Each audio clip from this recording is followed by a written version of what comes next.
¿Qué tal amigos? ¿Cómo están ustedes? Qué gusto me da estar aquí una vez más con esta clase número 3, de su curso Ciudades Enigmáticas de la Era de Hermes Trismegisto.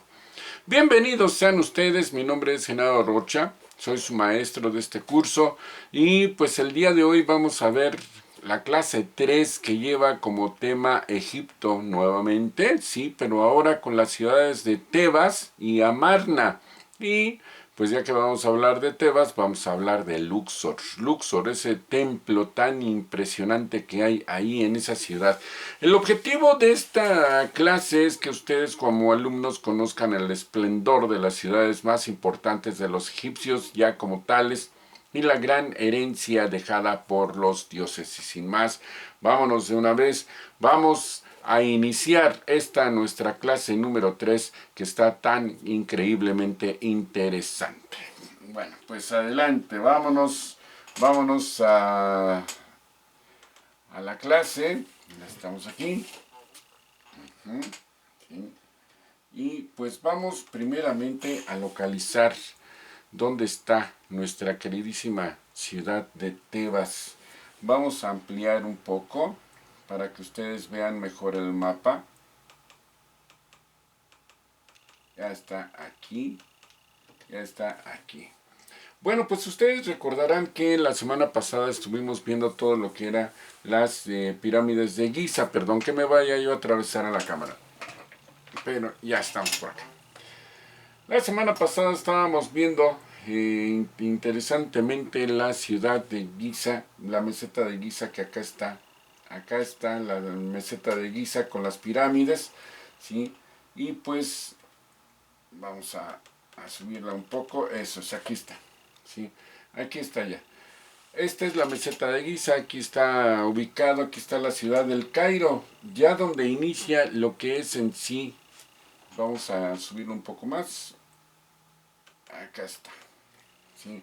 Ya donde inicia en sí el delta del río Nilo para salir, para desembocar hacia lo que es el mar Mediterráneo. Aquí está la meseta de Giza ubicada en el mapa. ¿Sí? Esta es la pirámide escalonada que todo el mundo cree dentro de lo que es la egiptología que es más antigua que las pirámides porque creen que fue un experimento precisamente de cómo construir una pirámide, pero no es así. Es un experimento, sí, de cómo construir una pirámide por parte de los egipcios, pero tratando de copiar la perfección que hay en las pirámides de la meseta de Giza. Les decía, acá está la ciudad de Egipto, pero junto a la meseta de Giza es donde les digo que ya desgraciadamente el área urbana ya se está comiendo lo que es en sí el área arqueológica, como sucede aquí en México con el área de Teotihuacán. Pero bueno, entonces esta es la meseta, bueno, la pirámide escalonada. Y acá está la pirámide chueca, porque esta pirámide iba a ser gigantesca, pero se dieron cuenta que la base se estaba moviendo por todo el peso que le estaban metiendo, entonces decidieron cuartar y la hicieron más enana. ¿Sí? No es tan grande como la pirámide de Keops, bueno, la supuesta pirámide de Keops, pero pero no deja de ser impresionante más que nada porque a la mitad se dieron cuenta que estaba mal angulada y la hicieron más enana. Entonces, estos son los verdaderos intentos de hacer pirámides gigantes por parte de los egipcios, cosa que en realidad ya no pudieron porque la copia que querían hacer de lo que eran las pirámides de la meseta de Giza, pues simple y sencillamente no les salió. Pero bueno, el día de hoy vamos a hablar de una ciudad que siempre fue la capital, vamos a bajarla un poco, eso es. Vamos a hablar de lo que siempre fue la capital del imperio egipcio. Siempre fue la capital del imperio egipcio. Y aquí mismo están los templos de Luxor y de Karnak, que vamos a hablar ampliamente de ellos el día de hoy, ¿sí? Para que ustedes puedan verdaderamente conocer lo que fue la capital de los egipcios, ¿sí? Entonces tenemos que Tebas, que está aquí, es un enclave indispensable para el conocimiento de la historia egipcia. Y sus asombrosas ruinas perduran todavía hoy en día, extendiéndose a ambos lados del río Nilo. En la ribera oriental hay dos poblaciones que les decía que son en realidad dos templos gigantescos que son Luxor y Karnak, distantes media hora de camino de las ruinas originales de la ciudad de Tebas, construidas en medio de las ruinas milenarias en la ribera occidental. Hay un conjunto de templos funerarios vinculados a extensas necrópolis. Yo no sé por qué todo lo que los arqueólogos encuentran donde quiera, donde sea, no me refiero nada más a Egipto, me refiero a todos los lugares donde excavan y encuentran ruinas arqueológicas, todos siempre salen con la misma, que es un templo religioso o que es una tumba. Nunca puede ser alguna, no sé, algún palacio o una biblioteca o no sé, no. Para estos señores, para los arqueólogos, todos son o tumbas o templos. Todos son así. Bueno, ok. Entonces resulta que en el templo de Luxor y el conjunto de Karnak están unidos por un largo paseo procesional. Le llaman dromos. ¿Sí? Miren, esas son las ruinas que quedan ahorita de Luxor. Esas son las ruinas que quedan de Luxor. Entonces están flanqueados por una doble hilera de esfinges que debió contener más de 1000 estatuas. Y de estos templos el mayor fue el erigido en honor del dios Amón en Karnak, rodeado por un muro de más de 2 kilómetros de largo, con la célebre sala hipóstila.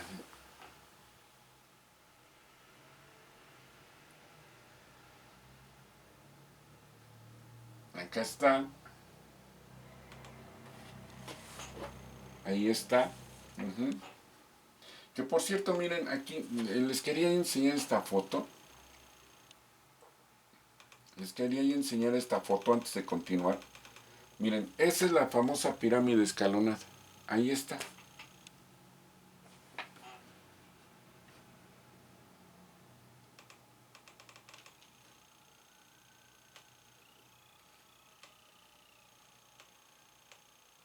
Esa es.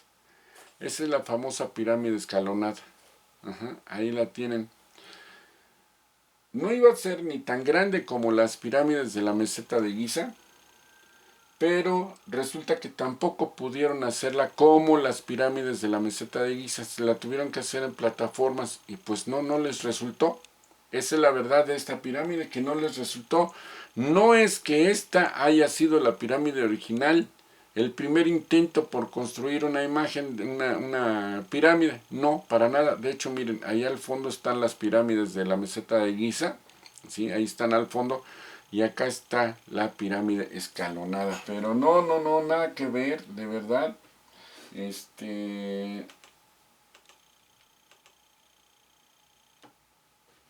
Nada que ver, de verdad. Bueno, pero estábamos con Karnak. Les quería yo enseñar Karnak. La verdad está impresionante. Son una serie este es Karnak. ¿Sí? Bueno, entonces les decía, Tebas, conocida por los antiguos egipcios como Uaset, ese es el verdadero nombre de Tebas, Uaset. Era una antigua ciudad egipcia ubicada a lo largo del Nilo a unos 800 kilómetros al sur del Mediterráneo. Sus ruinas se encuentran dentro de la moderna ciudad egipcia de Luxor. Tebas fue la principal ciudad del cuarto nomo del Alto Egipto, nomo del cetro se hacía llamar, y fue la capital de Egipto principalmente durante el Imperio Medio y el Imperio Nuevo. Estaba relativamente cerca de Nubia y del desierto oriental con sus valiosos recursos minerales y rutas comerciales. Fue un centro de culto y la ciudad más venerada del antiguo Egipto durante su apogeo. El sitio de Tebas incluye áreas tanto como en la orilla oriental del Nilo, donde se alzan los templos de Karnak y Luxor que les mencionaba, y la ciudad propiamente dicha, y la orilla occidental, donde se encuentra una vasta área de necrópolis con grandes, con grandes cementerios privados y reales y complejos funerarios. Les digo que a estos cuates todo les parece en sí que o son templos, o son panteones, o son tumbas, o qué sé yo. Pero bueno, ok. Les quiero enseñar una tabla. Les quiero enseñar una tablita. Aquí está. Déjenla disminuyo de tamaño. Aquí está. Ahí está la tablita. Bueno, estas son todas las dinastías que hubo. 1, 2, 3, hasta la 20. La dinastía 20. ¿Sí? Y en sí, las cronologías van desde el 3400 antes de Cristo hasta el 1200 después de Cristo. En fin, ¿sí?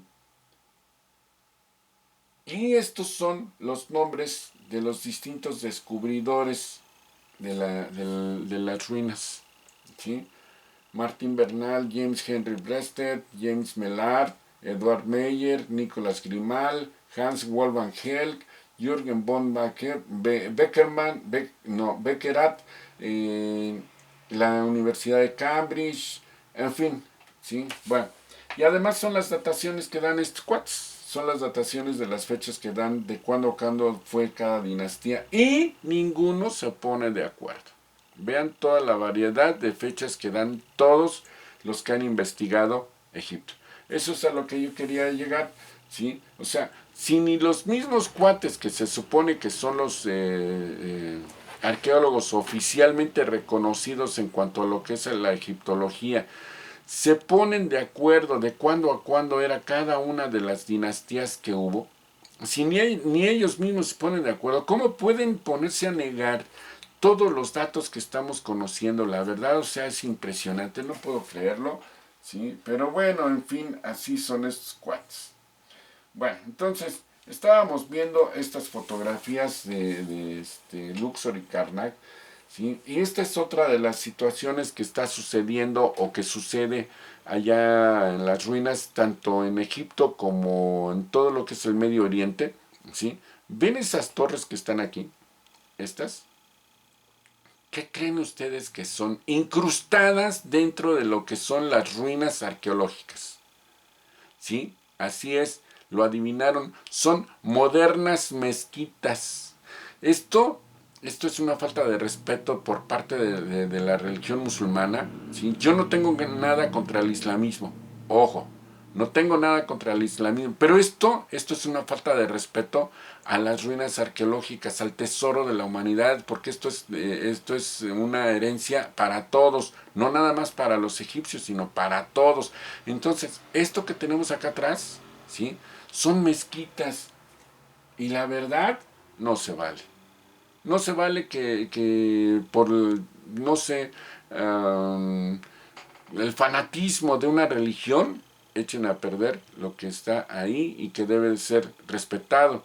Es precisamente como lo que sucedió aquí en México, que por la cuestión de la imposición de la religión católica construyeron la Catedral de la Ciudad de México encima de las ruinas arqueológicas o de lo que convirtieron en ruinas los españoles, ¿sí? De lo que eran las construcciones aztecas. O sea, no respetaron, o sea, lo consideraron una abominación, según ellos, lo consideraron un paganismo, un pacto con el demonio, y que no sé qué, y construyeron encima de las ruinas aztecas pues la catedral y empezaron a construir toda su serie de edificios ellos mismos, ¿sí? Y ya después ahora pues en las últimas décadas pues todo el rescate que se ha ido haciendo de lo que es el Templo Mayor, bueno, ya hablaremos de eso en su momento, pero esto es exactamente lo mismo. Vean eso, vean nada más, es increíble. Vean qué hermosura de imágenes, ¿sí? Todo esto es en sí el templo de Luxor, ¿sí? Este es el templo de Luxor. Vean nada más qué imágenes, qué caray. Bueno, entonces esta antigua ciudad de Uaset, o sea, Tebas, hoy en día reposa bajo la ciudad del templo de Luxor, conocida por los griegos como Tebas. Uaset fue la capital de los imperios Medio y Nuevo de Egipto, siendo bautizada por Homero como la ciudad de las 100 puertas, por la gran cantidad de puertas que presentan sus murallas, y por los árabes como Al-Uqsur, cuyo significado es los palacios, debido a los numerosos templos que poseía. Y vuelta a la misma, templos. Pero bueno, la capital del Imperio Medio pasa a establecerse desde Memphis hasta Waset alrededor del año 2050 a.C., durante el reinado de la 11ª dinastía, y pertenecerá aquí a lo largo del siguiente milenio. Además de esto, también será un importante centro religioso para los sacerdotes de Amón, y se estima que en sus mejores tiempos pudo llegar a albergar hasta 650,000 personas entre sus muros. La 11ª dinastía había nacido sobre el 2150 a.C. y sus miembros nacidos en Tebas sostuvieron constantes luchas contra los nomos vecinos. En una campaña para expandir las fronteras de Egipto, fue uno de ellos Mentuhotep II, quien, después de conquistar la ciudad de Heracleópolis Magna, consigue unificar todo el territorio egipcio bajo un solo cetro. La ciudad de Uaset también tuvo algunos periodos en que perdió la condición de capital, pero no ocurrió lo mismo en el aspecto religioso. Entre los años 1800 a.C. y 1550, se traslada temporalmente la capital a la ciudad de Avaris, situada en el delta del Nilo, más allá de lo que ahora es el Cairo, debido a la invasión de los Ixos que venían del sur. También entre 1352 a.C. y 1337 a.C., en el periodo de regencia de Akenatón, ¿sí?, Egipto queda supeditado al monoteísmo y su capital queda establecida en la ciudad nombrada como Amarna, ¿sí?, que la vamos a ver en un momento también, y llamada así en honor de precisamente de Akenatón, que de todos modos Akenatón fue el que le puso el nombre, pero bueno, ok, ahorita hablaremos de eso. La crisis que llevaría a la ciudad al declive definitivo llega entre los años 1070 a.C. y 650, en tiempos de tercer periodo intermedio, cuando el reino se vuelve a dividir y aparecen varios gobernantes pertenecientes a diferentes dinastías, cada uno reclamando su propia capital. Ante este panorama de división, los asirios, ya fuertemente desarrollados, realizan una incursión en Uaset y saquean la ciudad en el 661 a.C. Imagínense nada más desde dónde venían los asirios, desde allá, desde Irak. Bueno, pues llegaron hasta lo que es Egipto, atravesaron o surcaron todo lo que era el río Nilo, lo acabamos de ver en el mapa, hasta llegar a Tebas y la conquistaron. Ya en el año 332 a.C., con Egipto bajo el mando de Alejandro Magno, la capital de Egipto pasó a la ciudad de Alejandría, a orillas del mar Mediterráneo.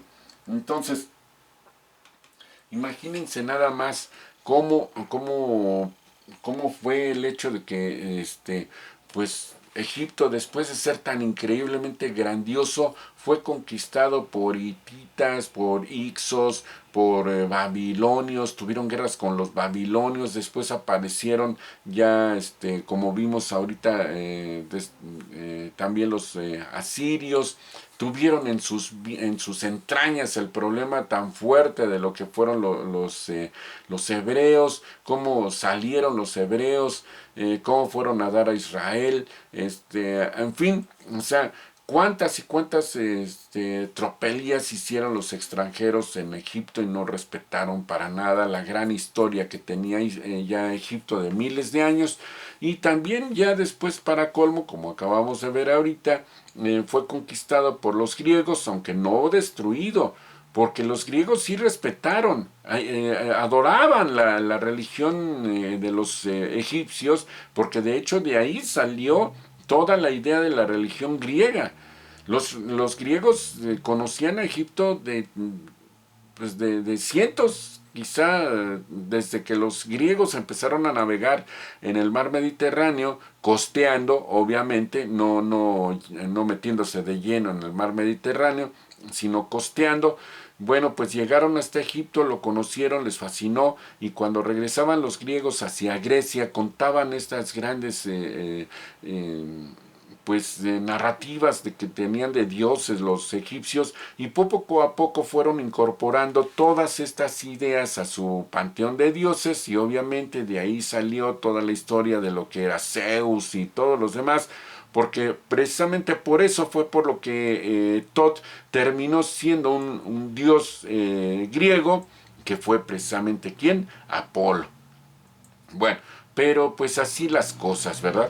Entonces los griegos fundaron la ciudad de Alejandría en honor a Alejandro Magno y la convirtieron en la capital de Egipto, ya ptolomeico, porque dejó ahí a los ptolomeos y ellos gobernaron Egipto pues para Grecia. Después ya llegaron los romanos y también fue toda una debacle porque los romanos también conquistaron, aunque al inicio fue cuando sí destruyeron, pero después Julio César se dio cuenta de que estaban cometiendo una tropelía y mandó reconstruir todo lo que habían destruido sus soldados, lo mandó reconstruir y lo dejaron igualito. ¿A qué me refiero? A la ciudad de Alejandría cuando la conquistaron buscando a Cleopatra, que ya después Cleopatra, bueno, pues ustedes saben esa famosa leyenda que dice que Cleopatra llegó envuelta en una alfombra y como un regalo para Julio César, y pues Julio César se enamoró de ella y de ahí pues ya otras cosas, ¿no?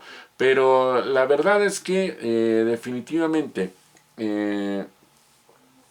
Egipto ya durante los últimos cientos, no sé, 300, 400 años antes de Jesús, de ahí para acá, empezó a ser conquistado, multiconquistado por varias civilizaciones más, varias culturas más, y pues ya no fue lo mismo, ya no volvió a tener esa grandeza. Y como país hoy en día sabemos que Egipto existe por ahí del año 1870 para acá ya como país moderno, ¿sí? Ya no como una colonia de nadie.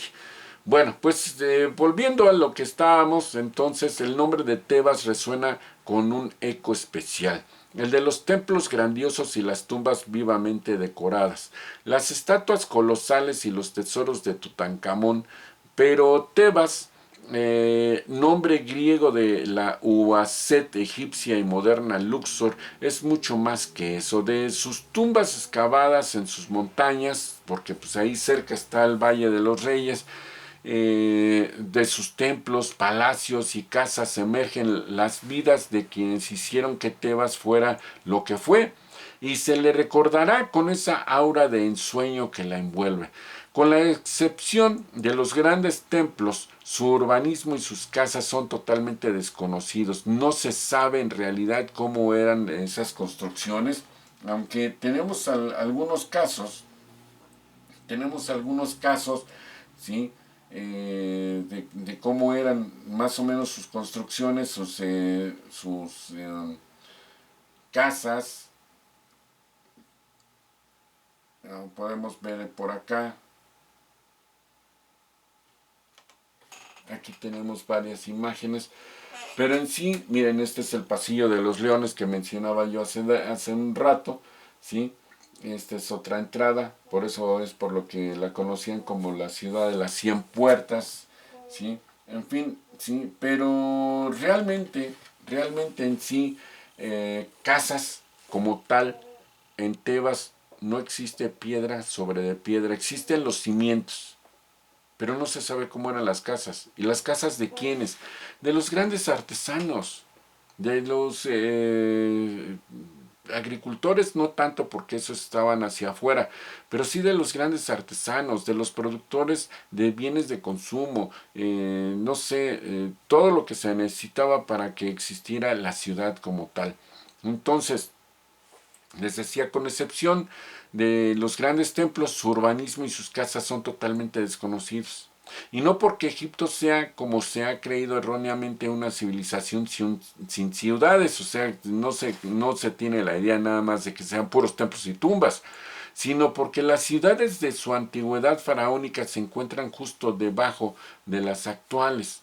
Esa es la desgracia. O sea, el urbanismo moderno se ha tragado totalmente todo lo que en un momento dado podría haber sido restos arqueológicos de lo que era la gran ciudad anteriormente, y no solamente en Tebas, sino a través de todo Egipto, ¿sí? En todos los lugares donde existen todas las ruinas arqueológicas han crecido programas urbanísticos modernos que se han ido tragando poco a poco todo lo que es la zona arqueológica. Es una verdadera desgracia que esto esté sucediendo.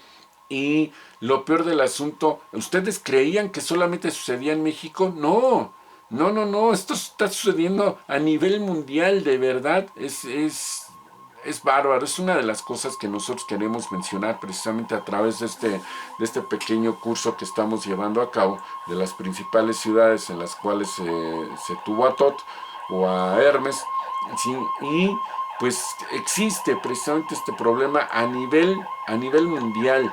A nivel mundial, ¿por qué? Porque aquí en México, por ejemplo, les decía, fue la cuestión de que los españoles, con tal de borrar totalmente todo vestigio de los aztecas, pues construyeron sobre todo lo que ahora son las ruinas arqueológicas.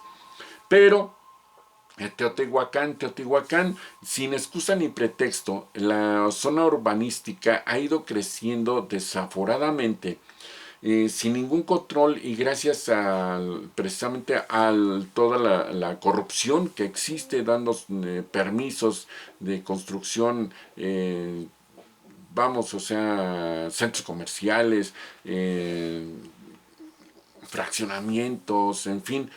Al inicio, hace 100 años cuando empezaron, hace 110 años cuando empezaron las excavaciones de lo que ahora es Teotihuacán, que no se conocía, pues la verdad ya para el México moderno no se conocían.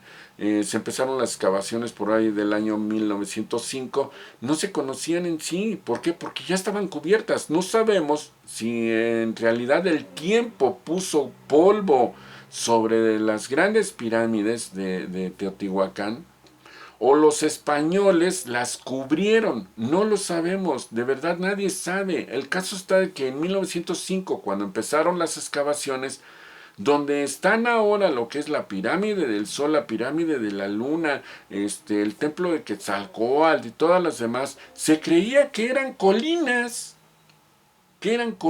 Nadie se imaginaba que debajo de todos esos montículos de tierra lo que sucedía es de que estaban enterradas las pirámides.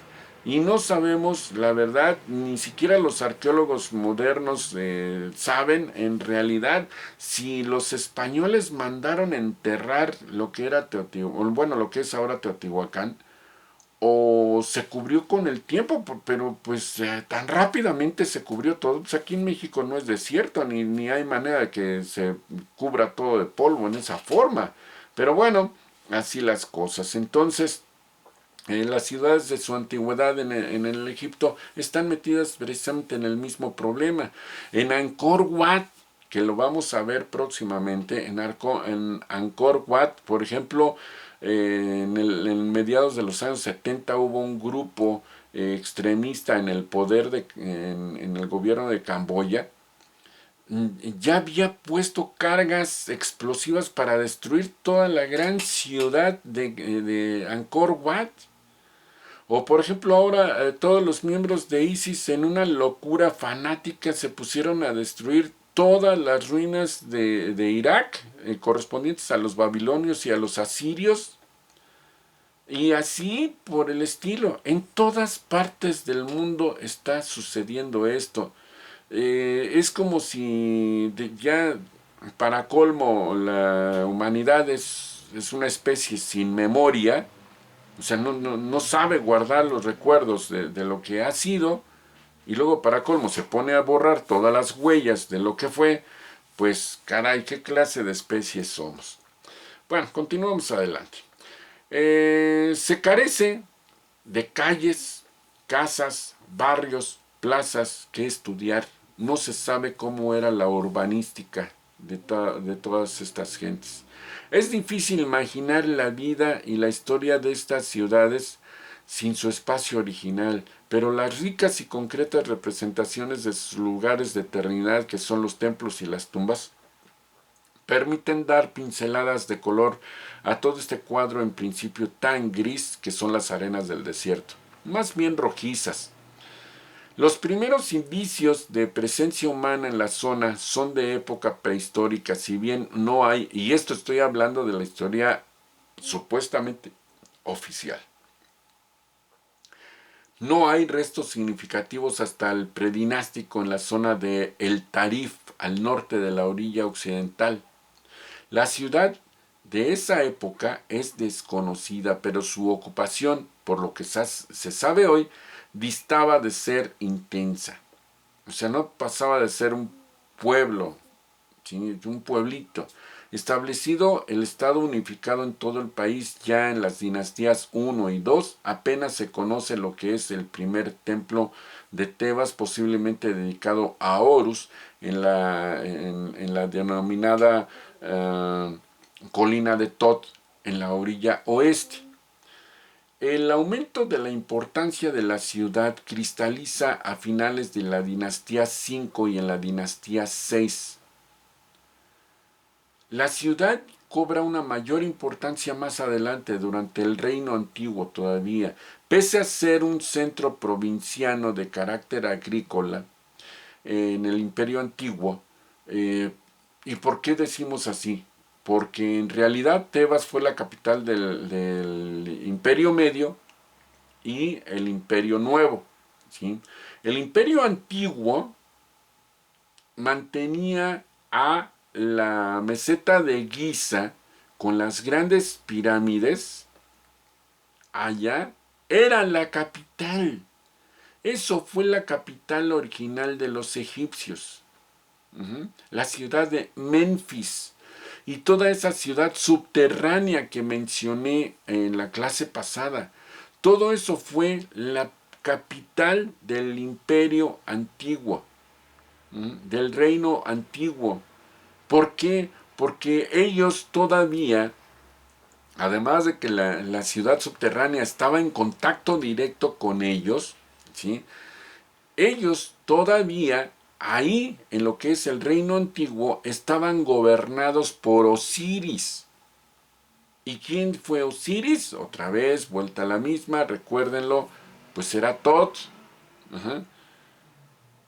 Pese a ser un centro provinciano en aquel entonces, Tebas, de carácter agrícola, la capital del Nomo Provincia 4 del Alto Egipto, muestra poco a poco más relevancia. Así, desde la dinastía 4 aparece un nombre en los templos funerarios de la capital, en Memphis. Además, es muy significativo que diferentes monarcas se preocupen a partir de entonces por el culto desarrollado en el futuro complejo templario de Karnak, ya en la orilla oriental. Este aumento de la importancia de la ciudad cristaliza a finales de la dinastía 5 y en la dinastía 4. En ese momento, los funcionarios enviados a la provincia por la corona desde la ciudad de Memphis deciden ser enterrados en la propia Tebas y no en la corte, allá en la meseta de Giza. Como era habitual hasta entonces, con ello, estos delegados comienzan a adquirir sentimientos de vinculación a la ciudad y tratan de conseguir que sus hijos no solo hereden su cargo, sino que también lo ejerzan en el mismo emplazamiento que el padre. Así, a la mal conocida estructura administrativa local de las aldeas se superpone otra estatal que se va integrando paulatinamente a la primera. Por lo tanto, se desvinculan de la administración central en busca de mayor autonomía. Ahora bien, considerado como la Edad de Oro, pero sin duda es llamado primer periodo intermedio, el momento en que Tebas destaca por sí misma nítidamente. En el país, la monarquía de Menfis del Reino Antiguo sufre una grave crisis que tiene su principal y más elocuente testimonio en en los altos costos de independencia respecto a las débiles y breves dinastías 7 y 8. En el Alto Egipto se erigen diferentes núcleos de poder autónomo de probable base clientelar que desafían la autoridad los descendientes de los reyes de Menfis, ahora con sede en Heracleópolis Magna. Ay, qué nombrecitos de verdad, pero bueno. Entonces, esto perteneció a las dinastías 9 y 10. Una buena parte del poder de estos nuevos gobernantes sureños reside en que son los únicos que pueden abastecer a la población en intervalos de escasez y hambrunas, algo que fue precisamente lo que ocasionó que llegaran los hebreos ahí con los egipcios, las constantes hambrunas que había por las fuertes sequías. Algo de lo que el Estado central de Memphis fue incapaz de surtir, de solucionar. En los textos coetáneos, los jefes locales se vanaglorian de haber podido suministrar alimentos a la población en tiempos de penurias, de haber garantizado una justicia equitativa para todos y para los más desfavorecidos, viudas, enfermos, huérfanos, etc., y de haber defendido su ciudad o provincia de los ataques de todos los demás reinos, por ejemplo, de los nubios, que estaban más hacia el sur, aunque estas inscripciones son exageradas y están muy condicionadas por razones sociales y religiosas, constituyen no obstante una fuente muy valiosa acerca de esta época. Se trata de un momento de cambios y dificultades económicas, pero también experimenta el florecimiento de la propia individualidad histórica y de una rica variedad de expresiones y respuestas en la política y el arte, con autobiografías y narraciones, manifestaciones pictóricas y escultóricas. Poco a poco, Tebas gana influencia en el marco de las luchas entre los diferentes centros de poder autónomos en el sur, de mano de la dinastía local de los Intef, dinastía 11, la ciudad se hace con el control de todo el Alto Egipto y con Nebepetra Mentuhotep II logra unificar de nuevo el país tras derrotar a los heracleopolitanos e iniciar el Reino Medio. Amón, que ya para entonces había visto proyectada su importancia, es elevado ahora al rango de dios nacional. Ya no Osiris. Ya no se mencionó a Osiris como tal, ahora era Amón. El papel alcanzado por Tebas en el primer periodo intermedio tuvo su correlación en la vida de la ciudad. De este momento proceden los primeros testimonios monumentales en piedra de Karnak, lo que refleja la creciente ascendencia de la urbe y de su culto local al del dios Amón, lo cual estábamos viendo en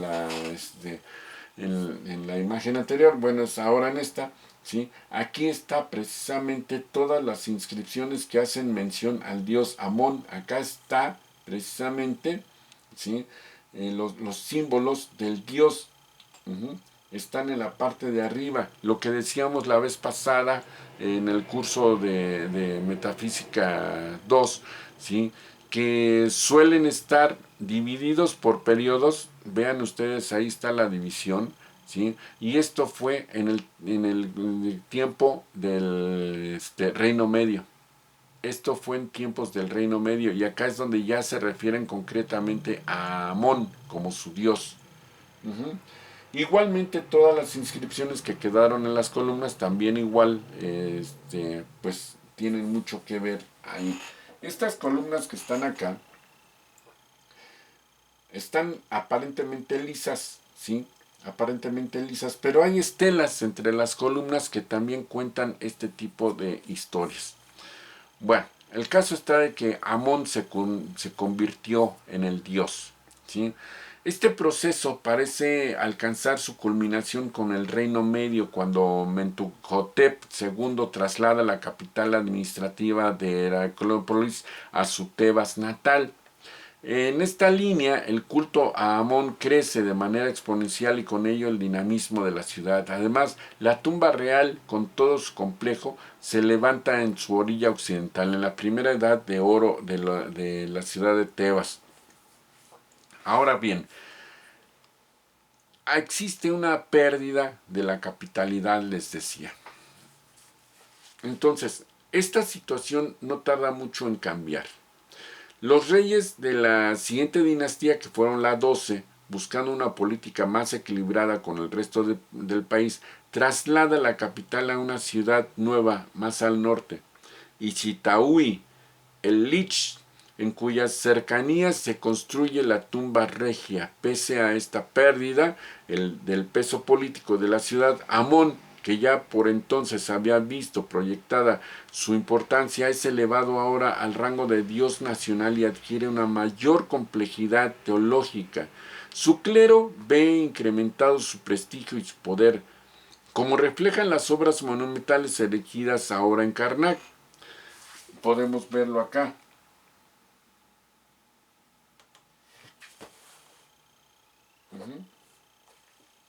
O podemos verlo aquí.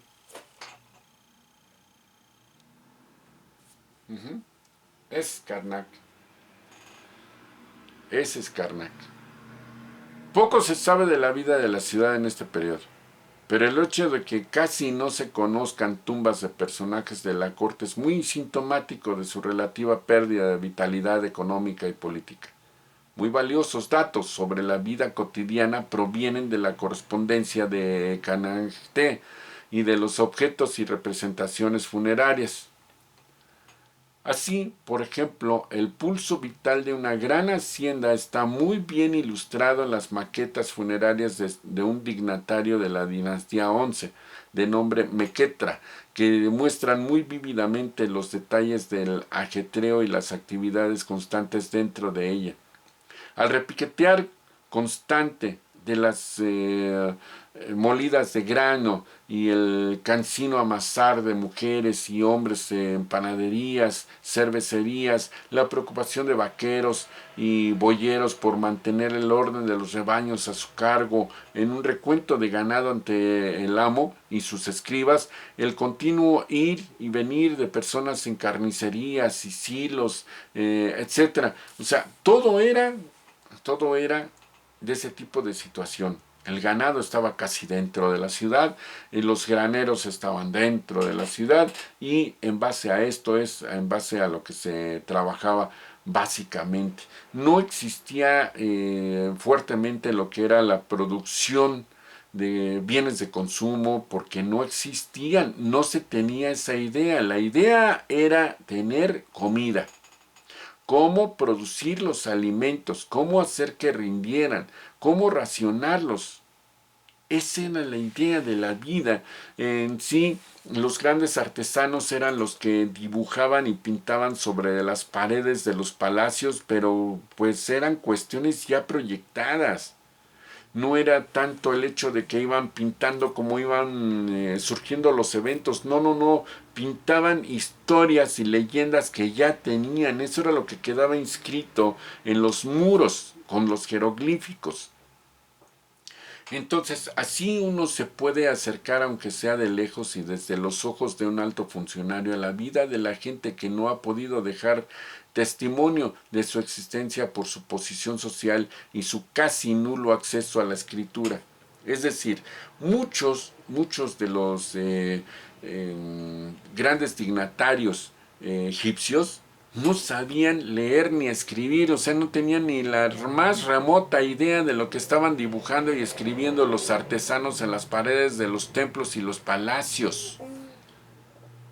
Ellos nada más recibían la idea de, oye, es que, ¿qué dice ahí todo esto? Pues aquí lo que estamos narrando es esto, bla, bla, bla, bla, bla, bla. Y pues si se la cobijaban bien, pues qué padre, el dignatario no se ofendía ni nada, pero si no, ¿qué tal? Ahí estaba el problema porque el dignatario no podía saber si lo que estaban escribiendo era verdadero o era lo que él quería y en realidad estaban pintando otra cosa y quienes sí sabían leer pues iban y se quedaban atónitos ante la cantidad de cosas que habían hecho ahí los artesanos. Y más sin embargo los artesanos eran increíblemente bien pagados. Ahorita voy a hablar acerca de eso. Entonces, en la tumba de Entifiker, la más importante de la dinastía 12 en Tebas, además de las escenas funerarias, figuran otras en que su dueño realiza las actividades propias de su cargo como la caza en el desierto y en que sus artesanos, carniceros, cocineras, hortelanos, porque pues, había quienes hacían las telas, etcétera, ejercieran para él sus labores eternamente. O sea, esto era algo también igual que empezó a crecer muy fuertemente dentro de lo que fue Egipto en cuanto al ámbito, al hambre de poder de ciertas gentes que hacían que todos trabajaran para él y que todos produjeran bienes de consumo para él. La vida en Tebas conoce un nuevo empuje derivado de su vuelta al estatus de capital de un reino final.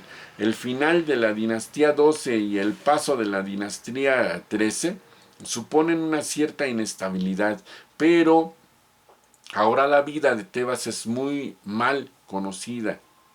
Hay indicios de que pese a la rápida sucesión de monarcas de reinados efímeros, los visires y grandes funcionarios llevaban las riendas administrativas del país y de la ciudad.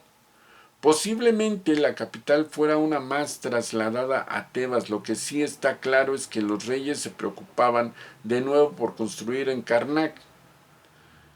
Contra el nombre y el sur, perdón, contra el norte y el sur, esta aparente revitalización de la ciudad continúa en el segundo periodo intermedio. A lo largo del Reino Medio, grupos de población sirio-palestina se habían ido asentando pacíficamente en el delta, o sea, se habían ido comiendo poco a poco el territorio de los egipcios. Esas mismas gentes, desestructurando el Estado a finales de la dinastía 13, asumen el control político de una buena parte del norte de Egipto, erigiéndose finalmente en dinastía. Son los Ekau Hasut, o sea, los Ixos, los soberanos de tierras extranjeras, con capital en Avaris, referidos por el historiador Manetón, de origen egipcio, hace mención de esto. En Tebas, frente a la dinastía de origen asiático, porque no se olviden que el Medio Oriente está en Asia, ¿sí?, se erige otra local, la dinastía 16, de la que no se sabe absolutamente nada. A esta dinastía tebana le sigue otra, la 17, cuya influencia se extiende desde Asiut, en el Egipto Medio, a Elefantina, en la frontera sur de Egipto. Los reyes tebanos, autoensalzados como los grandes de las tradiciones egipcias frente a Ixos al norte y Nubios al sur, se enfrentarán contra ambos a finales de la dinastía. Para entonces, el diámetro del poder tebano ha crecido hacia el norte hasta llegar a Kusae, frontera con el estado Ixo y posiblemente hasta las fronteras de Bujen y Merkisa. Cerca de la segunda cátara, reyes como Sekenetra, Ta y su hijo, Kamose, se muestran como grandes guerreros. Si bien hay que relativizar en parte sus logros a tenor del contenido de unas inscripciones descubiertas, recientemente en el CAB, en que se registran también reveses militares, o sea, no siempre ganaban los egipcios dentro de su propio territorio, había ocasiones que tenían derrotas fastuosas, y más sin embargo cuando regresaban a sus ciudades regresaban contando que ellos habían sido los grandes triunfadores y que no, ¿cuáles? Les dieron una arrastrada en esas batallas pero fenomenales, y lo que pasa es que los conquistadores no avanzaron. Y entonces regresaban a sus ciudades diciendo, ganamos la guerra, que no es cuál, para nada. La vida en Tebas conoce ahora un nuevo empuje derivado de su vuelta al estatus de capital de un reino. Hay pocas construcciones en Karnak, pero son de relevancia, y el hecho de que los reyes tebanos dominen un territorio cada vez más grande se manifiesta en un progresivo pero imparable enriquecimiento de la ciudad. No solo económico, también artístico y cultural. Las tumbas reales de nuevo en el occidente tebano, muestran un gran refinamiento, aunque aún sean deudoras de un gran aroma local, con elementos más provincianos que propios de la corte. De igual modo, ahora se empieza a compilar el libro de la salida al día, que se conoce como el libro de los muertos. Corpus de encantamientos funerarios, fruto de la energía cultural y religiosa de estos momentos. Esta efervescencia solo es posible en una ciudad próspera.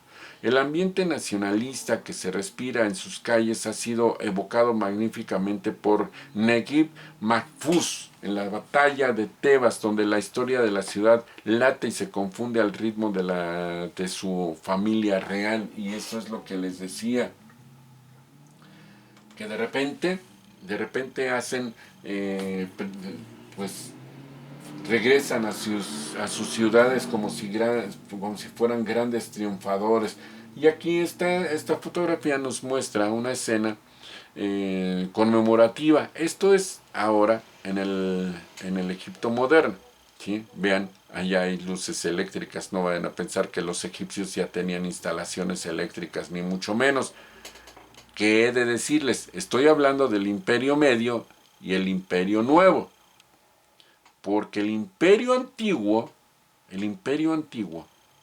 escúchenlo bien, voy a darles un adelanto de lo que va a ser en la última clase, donde ya vamos a hablar de todos los adelantos que hubo en todas las ciudades que voy a mencionar.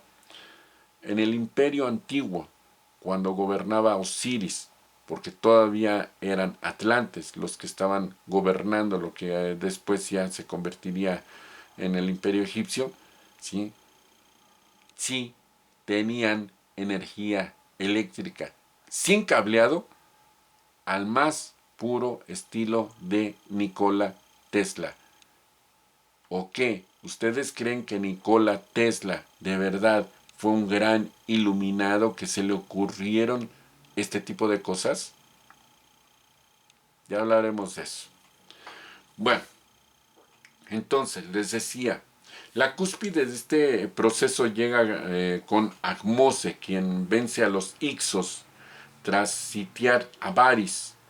Pero no contento con eso, los persigue hasta Palestina, instituyendo las bases del imperio exterior egipcio, del que Tebas se convierte en capital religiosa y su dios patrón Amón es soberano divino universal. Los reyes, siguiendo la práctica de la dinastía anterior, la dinastía 17, se hacen enterrar en su orilla oeste. Amenhotep I, según la tradición, es el primero en escoger para su inhumación el Valle de los Reyes, lo que será imitado por los monarcas posteriores del Reino Nuevo. La ciudad se torna cosmopolita y su puerto influye en personas y mercancías de todo el Medio Oriente Próximo y el Mediterráneo Oriental.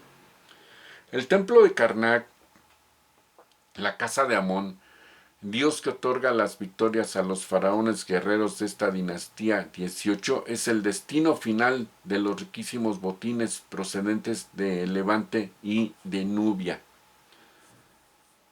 Tebas ve crecer sus templos de un modo espectacular.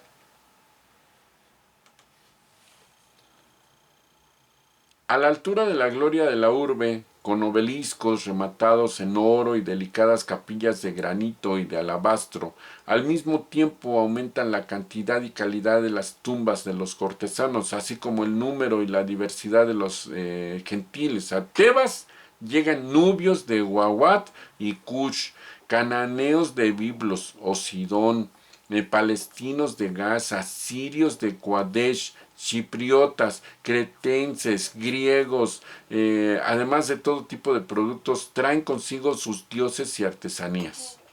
Egipto se abre al exterior y el crisol cultural mediterráneo impregna las casas y las calles, así como las avenidas procesionales que ahora se definen y levantan para los festivales. Estos gozan de un boato y un esplendor sin precedentes. Nada es lo suficientemente bueno para Amón, para regocijo de los tébanos.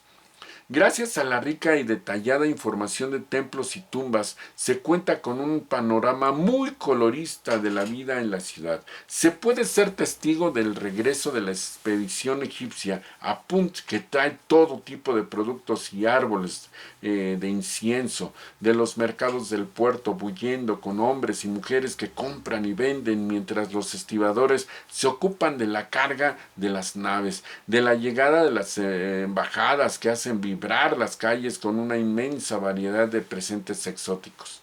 El alto nivel de la cultura y el refinamiento de las artes alcanzan su cenit con el reinado de Amenhotep III, que manda excavar un inmenso lago artificial junto a sus dos palacios de Malcata, en la orilla occidental. La clase alta disfruta de banquetes en los que las mujeres lucen complicados vestidos y peinados sofisticados, mientras su charla y la de los hombres son animadas por escanciadores, por bailarinas, cantantes, ritmados al compás de los músicos y las cadencias de un artista, de algunos otros artistas.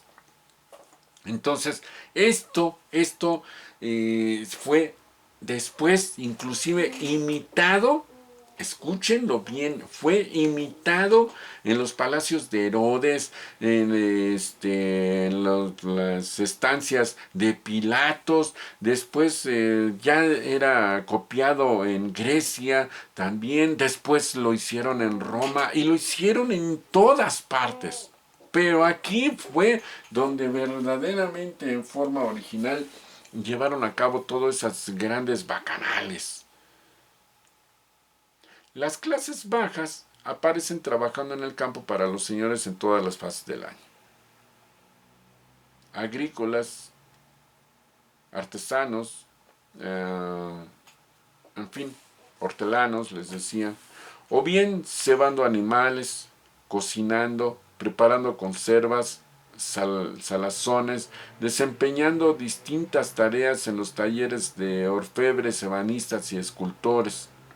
Toda la ciudad, ricos y pobres, disfrutan de la fiesta de Opet y la bella fiesta del valle, los encuentros que junto al año nuevo marcan el ritmo festival anual de la ciudad. Gracias a los textos encontrados en Deir el Medina, conocemos la vida cotidiana de sus habitantes de Atón al año de las hienas.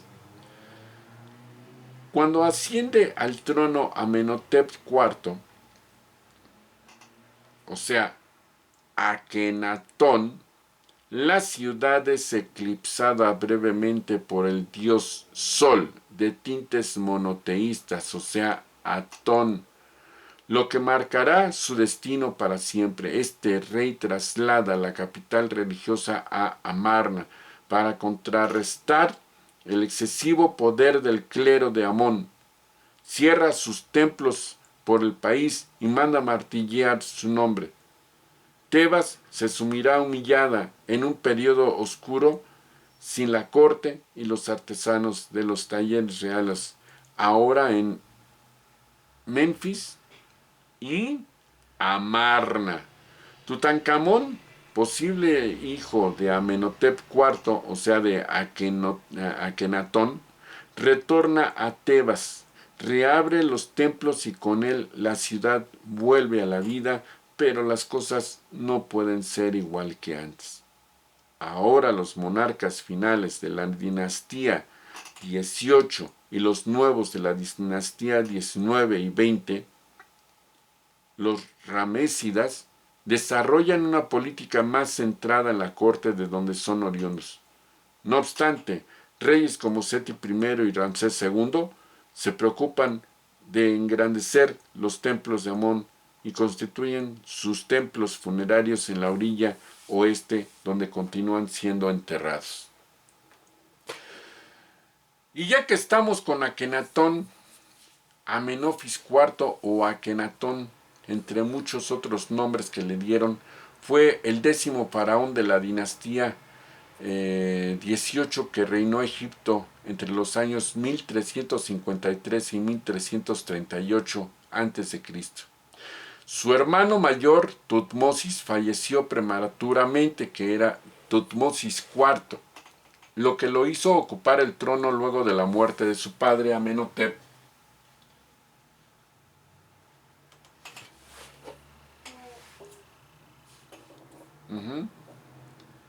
Su reinado implicó grandes cambios, pero el nombre Amenhotep en sí es Tutmosis. Entonces les decía, aquí vemos este desarrollo, ¿sí? Akenatón fue hermano de Tutmosis IV, quien debió haber gobernado, pero falleció. Y ellos, a su vez, eran hijos de Tutmosis III, y este a su vez de Tutmosis II, y este a su vez de Tutmosis I. Y Tutmosis I fue hijo de Tot. ¿Por qué? Tutmosis, Tut quiere decir Tot, y Mosis es hijo de Tot. Entonces, Tot, tratando de terminar con todo ese desbarajuste que estaban haciendo religiosamente los sacerdotes y ese abuso de poder y ese queriendo abarcarlo todo, comerse todo en las riquezas, etc., hizo el intento a través de Akenatón de imponer una nueva religión y terminar con el dominio que estaban llevando a cabo los sacerdotes de la antigua religión. Cuando Akenatón subió al poder, los primeros años fueron relajados. Se casó con la hermosísima Nefertiti, aunque Quilla, su esposa secundaria, se destacó también en la historia egipcia por darle un hijo varón, y se presume que ese hijo varón era precisamente Tutankamón. Entonces, Tutankamón no verdaderamente era hijo de Nefertiti. Akenatón se mantuvo en la ciudad de Tebas y se ocupó de levantar algunas construcciones en donde comenzó a gestarse el germen del culto a Atón, deidad que representaba el disco solar en el firmamento y que se creía que era el espíritu que alentaría la vida en el mundo terrenal.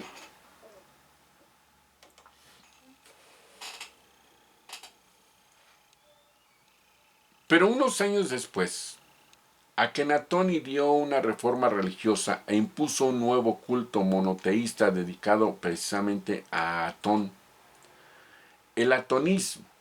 Este acto provocó cierta controversia, más aún cuando él mismo se proclamó único profeta del Dios y su intermediario ante los hombres, no fue bien aceptado por nada, pero para nada, verdaderamente, en la jerarquía sacerdotal que ya existía en aquel entonces.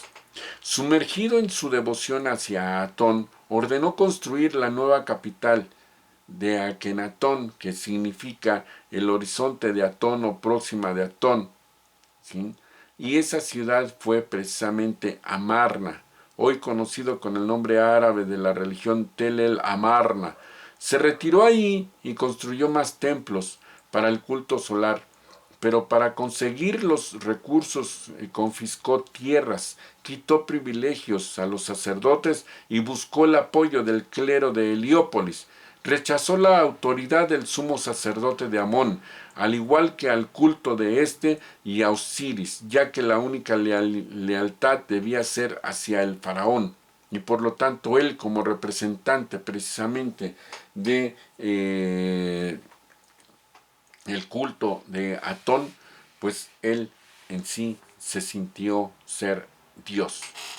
Por su parte, el pueblo egipcio no aceptaba renunciar a su politeísmo e incluso en la propia capital se han hallado estatuas de otros dioses realizadas durante la época.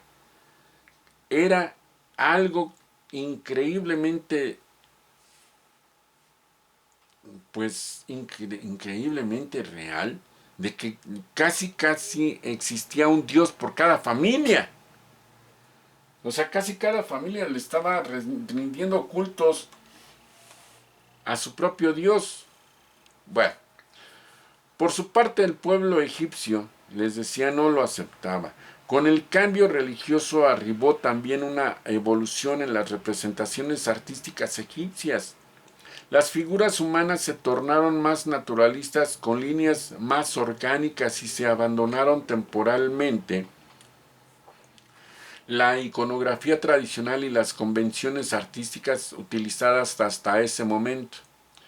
La figura de Akenatón aparece representada con ciertos rasgos andróginos: rostro delgado, cintura marcada, vientre abultado, increíblemente crecidos los muslos, piernas largas, delgadas de las rodillas para abajo, brazos extremadamente largos, el mentón inclusive era demasiado largo, ¿sí? Lo podemos ver aquí nuevamente, véanlo, los muslos exageradamente crecidos, el vientre como si estuviera embarazado o embarazada como si fuera mujer, ¿sí? El mentón crecido, no tomen en cuenta aquí lo que es la barba, sino vean el mentón, ¿sí?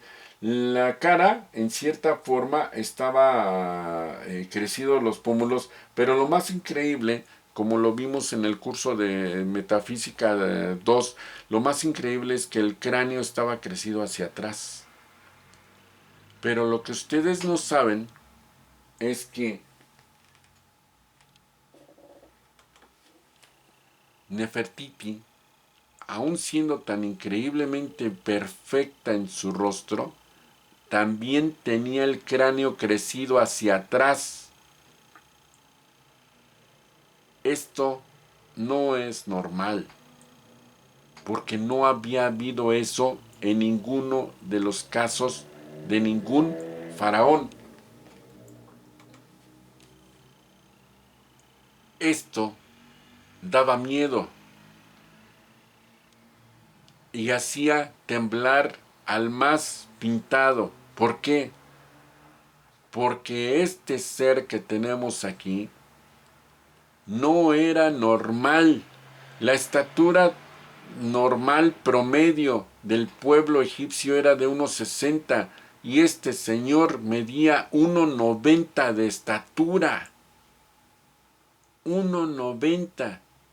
Se cree que tenía un tumor en la cabeza, junto a la hipófisis, que provocó que el señor creciera más allá de lo que normalmente era la estatura y que le provocó gigantismo, que por eso precisamente le había crecido el cráneo hacia atrás.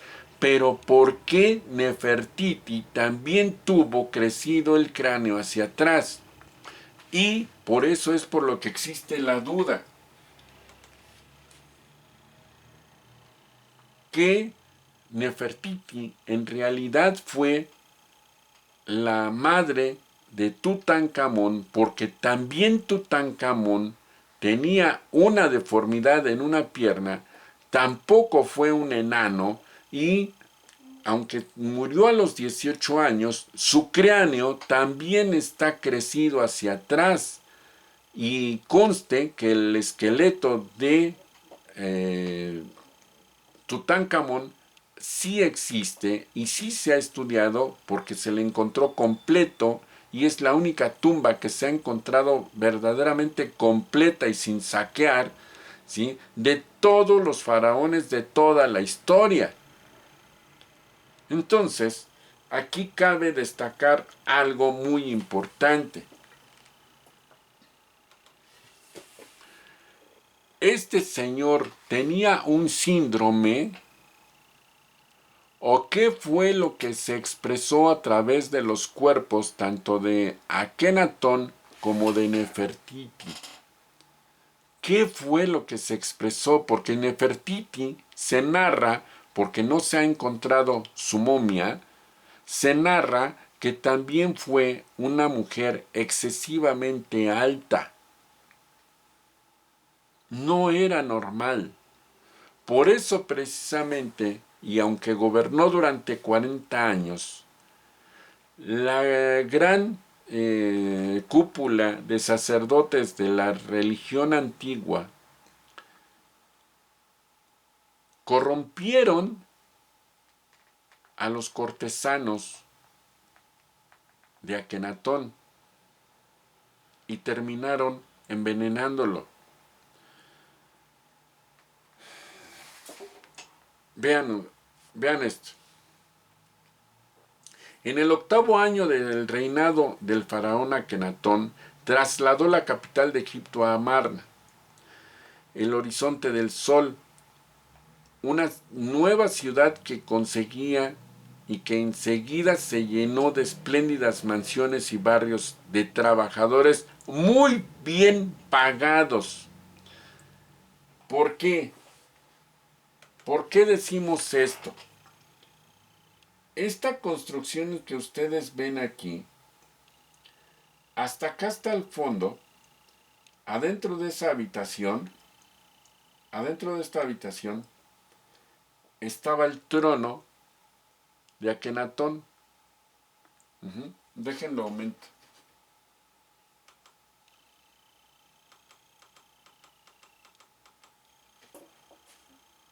Hasta allá hasta el fondo estaba, o más bien está, el trono de Akenatón. Porque estas ruinas sí existen. ¿Sí? Estas ruinas sí existen. Bueno, pero esta puerta que vemos aquí, con esta puerta que vemos acá, esta puerta que vemos aquí, esta otra puerta que vemos acá, en el equinoccio de primavera, al salir el sol, estas puertas estaban perfectamente orientadas para que el día del equinoccio de primavera, al salir el sol, entrara directamente hasta el trono de Akenatón, y ahí adentro de esa habitación, que no tiene una sola ventana, se iluminaba completamente la habitación, porque reflejada en el trono, que estaba cubierta totalmente de oro, ¿sí?, iluminaba por completo toda la habitación por dentro. Toda. Aún estando Akenatón sentado en el trono, el tipo de vestidura que llevaba reflejaba el sol, y dentro de la habitación Akenatón se veía precisamente iluminado él mismo, completamente todo, y se veía como si fuera el hijo del sol. Por eso precisamente los cortesanos que estaban ahí adentro de esa habitación observaban un fenómeno que solamente teniendo una matemática perfecta, desarrollada y un conocimiento perfecto acerca de lo que era la astronomía, pudo haberse conseguido, y se consiguió el fenómeno que se da, muy parecido como el de la serpiente que desciende en el castillo de Chichén Itzá, acá en Yucatán. Perfectamente orientada la pirámide para que se vea la imagen de la serpiente emplumada descendiendo en el precisamente equinoccio de primavera, ¿sí? ¿Qué sucede? Esta matemática volvió a resurgir. Fue el mismo tipo de matemática que se utilizó para la construcción y orientación de las pirámides de la meseta de Giza. ¿Por qué Akenatón tuvo acceso a eso? Porque él era descendiente directo de Tot, el dios del conocimiento. Fue el dios del conocimiento el que trató de expresarse a través, si vean tan solo aquí, vean la pluma, y hacia dónde va a dar. Hagan cuenta que la orilla de la pluma es el rayo del sol. Pasa por la puerta de afuera, pasa por la puerta de en medio, pasa por la puerta de la habitación, y si pudiésemos ver hacia adentro, encontraríamos que ese rayo precisamente entraría al trono de Akenatón e iluminaría esa habitación. Pero bueno, como las envidias están muy cañonas en todas las épocas y la corrupción existe en todas las épocas porque el ser humano en sí, una de sus características principales es ser corrupto, la ciudad fue abandonada poco después de la muerte de su fundador Akenatón, y los siguientes faraones arrancaron sus piedras para reutilizarlas en sus propias construcciones, mientras los aldeanos de los pueblos vecinos se llevaron los ladrillos para sus casas. Pero, por fortuna para los arqueólogos, no se alzó nunca otra ciudad encima de su suelo. Por eso, las arenas del desierto fueron enterrando y conservando los cimientos de los edificios y los restos abandonados por sus habitantes, con lo que Amarna es el enclave arqueológico que más datos aporta sobre la vida de los antiguos egipcios. Una de las cosas que más información ha proporcionado sobre la vida en la ciudad desaparecida son los montones de basura de aquellas épocas, entre los que se han descubierto plumas, huesos, aves, restos de cabras, de ovejas, espinas de pescado, semillas de cebada, guisantes, lentejas, pepinos, cebollas, ajos, granadas, uvas, higos, aceitunas, dátiles. De todo ello podemos deducir que la dieta de los amárnicos era sana y equilibrada. Era una ciudad rica, llena de todo lo que toda ciudad quiere tener. Abundancia a más no poder. Cuando en el 5.º año del reinado de Akenatón la corte se trasladó a Amarna, los primeros en instalarse fueron los nuevos funcionarios que siguieron al faraón. Cada uno eligió el sitio y el tamaño de su casa, situada a una gran parcela con todas las comodidades. En el exterior había graneros y almacenes donde se guardaban los alimentos. Esto es equivalente a los grandes centros comerciales que tenemos hoy en día, por decirlo así. Entonces, los artículos que se intercambiaban por bienes necesarios para la familia, las cuadras de los caballos, un pequeño recinto para los carros y talleres de tejido, cerámica para el uso diario. No faltaban una huerta y un pozo dentro de la casa de cada uno de los funcionarios, ni los establos para los animales domésticos. Había igualmente lugares especiales donde se elaboraban los alimentos, uno para moler el grano, pues esta faena levantaba mucho polvo, otro destinado a la fabricación de cerveza, además de la cocina propiamente dicha, al sur de la casa para que el viento norte en el que más soplaba en Amarna pues no se sintiera, se llevara los humos y malos olores fuera del recinto. También se construía una pequeña capilla con estatuas o relieves de los reyes a quienes como intermediarios entre hombres y dioses se les pedía que dirigieran sus súplicas y peticiones al Atón, el disco solar. La loza era de piedra en las casas importantes y de barro en las medianas, como la de un artesano excavada en 1987, pero está totalmente ausente en las pequeñas casitas de la aldea de los trabajadores, lugar de residencia de los obreros destinados a la construcción de las tumbas reales y de los nobles. Las viviendas estaban formadas por un salón, central alrededor del cual se distribuían las demás estancias. Véanlo ustedes. Ahí está. Ahora, vean ustedes este diagrama, por ejemplo. Aquí es donde, allá está la representación del dios Sol, ¿sí? Amón, y el cálculo que se hizo para que entrara por las puertas, ¿sí?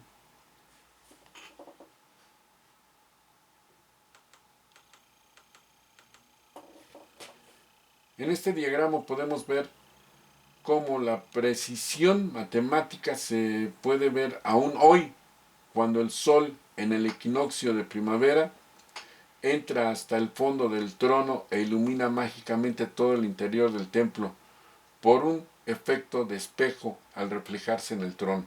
Se cree que no es otra cosa que un calendario.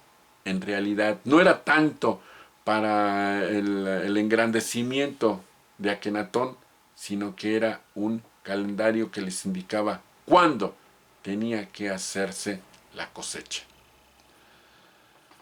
En fin, así las cosas. Una de las casas más lujosas de Amarna es la que tenía todo esto aparte, ¿sí? Todo esto que acabo de narrar.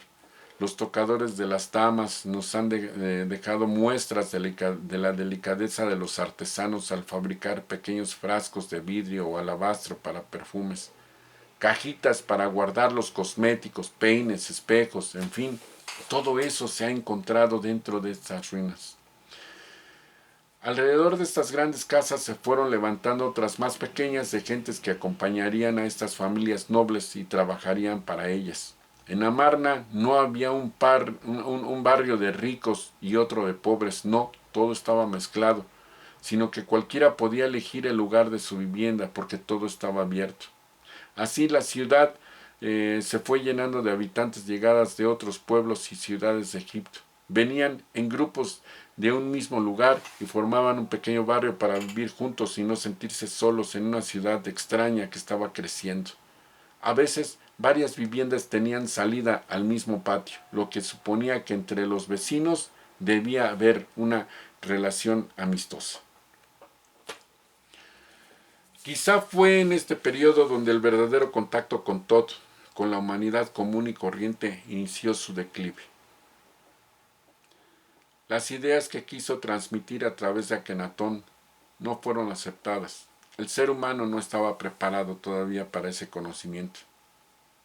No fueron aceptadas, no por el pueblo, sino por la jerarquía sacerdotal que sabemos perfectamente que se corrompió a más no poder, dado que lo convirtieron en un verdadero negocio y aunque ustedes no lo crean, el fenómeno continúa. Las jerarquías sacerdotales en todas las religiones, trátese de la que se trate, aún en la filosofía budista, viven verdaderos lujos, no las bases, sino los de arriba. No el padrecito de la iglesia, sino los que están en la curia. Y por supuesto que esto no fue diferente en aquellos tiempos. Derrocaron a Akenatón, influyeron en Tutankamón, no dejaron gobernar a Nefertiti como tal, quien tuvo que cambiar de nombre y gobernar como Pentahuere, y aún así la desaparecieron. No se sabe dónde están las tumbas de Akenatón ni Nefertiti, y las ideas religiosas se prohibieron, por lo que los sacerdotes de la religión de un solo Dios fueron perseguidos y ejecutados. Los que sobrevivieron y resguardaron los documentos se escondieron entre los esclavos que en ese entonces ya eran judíos, quienes empataron con la religión o creencias.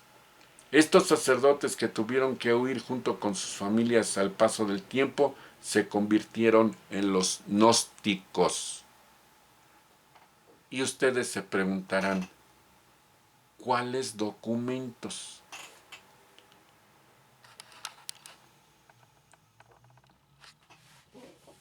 Las tablas de Thoth. Y esa historia continuará. Por hoy ha sido todo. ahí quedó ya lo que fue Tebas con Luxor y Karnak y Amarna. El intento